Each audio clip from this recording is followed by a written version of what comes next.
और अब बात करते हैं दिल्ली विश्वविद्यालय छात्र संघ चुनाव की, जिसमें नामांकन की प्रक्रिया खत्म हो चुकी है। नामांकन के आखिरी दिन चुनाव अधिकारी कार्यालय में दिन भर गहमा गहमी बनी रही।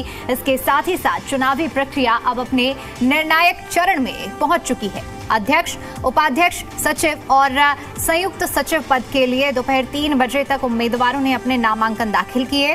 उत्तरी दिल्ली विश्वविद्यालय में डूसू चुनाव को लेकर छात्रों में जबरदस्त उत्साह देखने को मिला।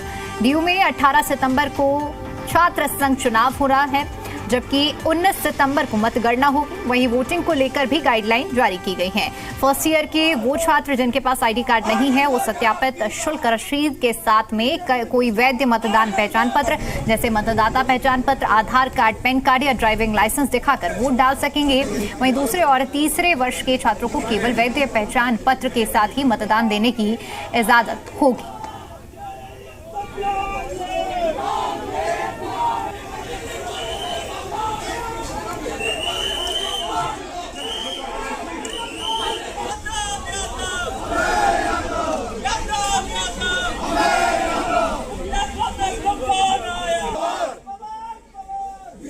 डूसू कैंपेन के लिए एबीवीपी की तरफ से 12 संभावित कैंडिडेट्स थे, जिसमें से आज 6 लोगों ने अपने नॉमिनेशन फाइल किए हैं और कल हमारा पैनल डिसाइड होकर आपके समक्ष आ जाएगा।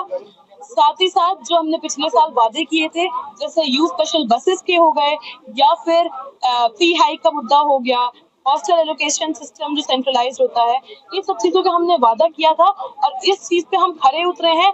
इस साल 25 से अधिक यूथ स्पेशल बसेस दिल्ली में चली है। साथ ही साथ सेंट्रलाइज्ड एलोकेशन सिस्टम हॉस्टल के लिए हुआ है। हॉस्टल की मांग की थी हमने, नए कैंपसेस की मांग की थी, वो भी स्टार्ट हुए हैं। पूरी गाइडलाइन के तहत ही हमारी जो कैंपेनिंग हो रही है।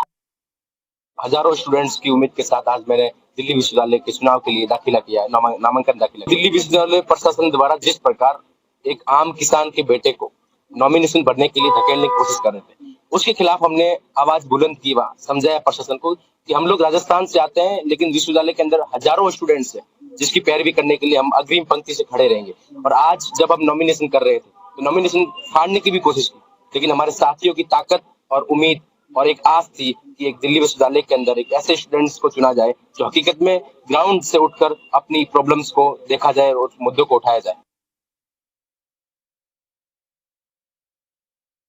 एनएसयूआई का कैसा ये कार्य रहा और अब यदि एबीवीपी जीतती है तो क्या सुधार होगा, तो देखने वाली बात होगी। लेकिन 200 चुनाव की तैयारियां अब तेज हो चुकी हैं और लगभग जो पहला चरण है नामांकन का वो पूरा हो चुका है। आप देख सकते हैं यहाँ इस तरीके से तमाम जो छात्र हैं वो यहाँ गेट नंबर 4 पर खड़े हुए हैं। ये वीसी ऑफिस है और ठीक इसी के अंदर नामांकन की जो प्रक्रिया है वो की जा रही है। और इस बार चुनाव में तमाम सुरक्षा व्यवस्था के पुख्ता इंतजाम दिल्ली पुलिस की तरफ से किए गए हैं। तमाम जो छात्र हैं इस बार शक्ति प्रदर्शन नहीं कर सकते, होर्डिंग नहीं कर सकते, गाड़ियों को लेकर रात को कोई जुलूस नहीं निकाल सकते और दीवारों पर पोस्टर बैनर नहीं लगा सकते। इस तरीके से कोर्ट के आदेश हैं। लगातार तमाम सख्त नियमों के साथ जो चुनाव प्रचार प्रसार है वो अब कहीं ना कहीं सोशल मीडिया पर तेजी से होगा। इस बार जो विश्वविद्यालय है इसके अंदर जो चुनाव हो रहा है इसमें काफी फेर बदल किया गया है और अब जो तैयारी है वो कहीं ना कहीं एबीवीपी एनएसयूआई की जो लड़ाई है